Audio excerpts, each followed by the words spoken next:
I speak in my role as Executive Director of the Center for the Celebration of Creation.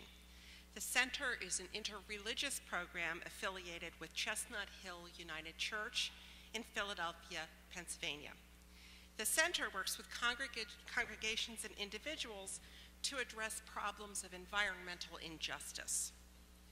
The Center for the Celebration of Creation applauds President Obama and Administrator Jackson for proposing this strong new rule.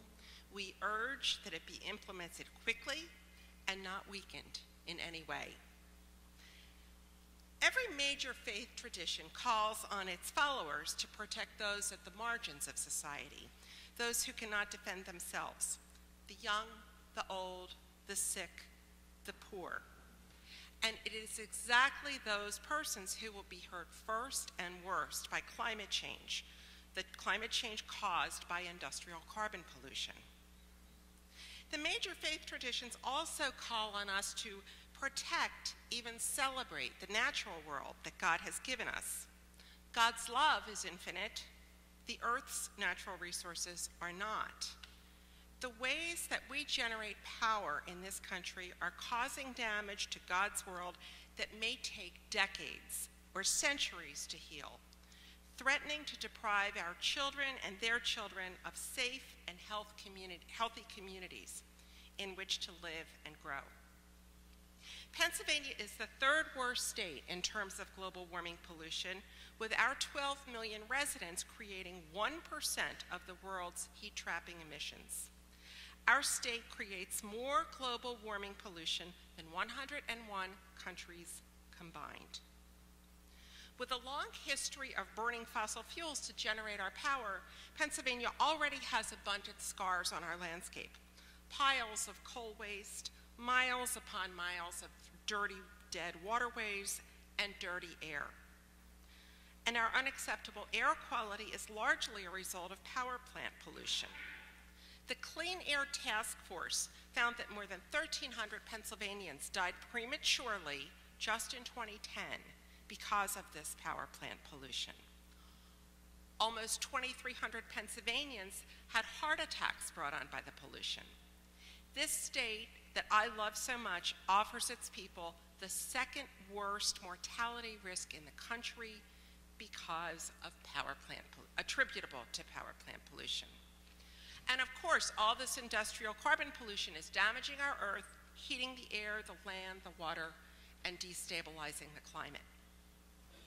Our children deserve clean air so they can play outside without risking asthma attacks. Our elders deserve clean air so they can live out their years in good health. Our snowshoe hares in Pennsylvania, also part of God's creation, deserve a secure future. The National Wildlife Federation calls the snowshoe hares the, quote, polar bears of Pennsylvania because their already declining numbers are signaling the arrival of climate change.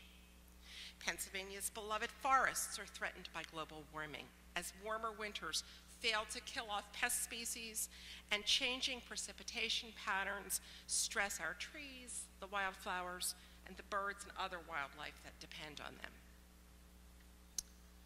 At one time, we simply didn't understand the long-term consequences of our actions as we burned fossil fuels with abandon.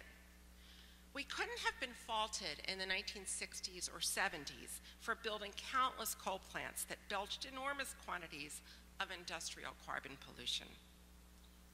But now we know better. We know this pollution is leading to global warming, and we understanding just how devastating it may be in the decades ahead. Morality compels us, therefore, to require a change moving forward. This is why the faith community cares so deeply about this country's energy policies, such as the rule we're proposing today. The Center for the Celebration of Creation, on whose behalf I speak today, is an interfaith organization. I am personally a Christian, and I'll quote St. Paul, who tells us repeatedly in the New Testament that all things, all people belong to God. Our little babies in their mama's arms belong to God. Our snowshoe hares belong to God. those chronically disabled elders with respiratory disease due to air pollution belong to God. Our brook trout, threatened by Pennsylvania's warming waters, belong to God.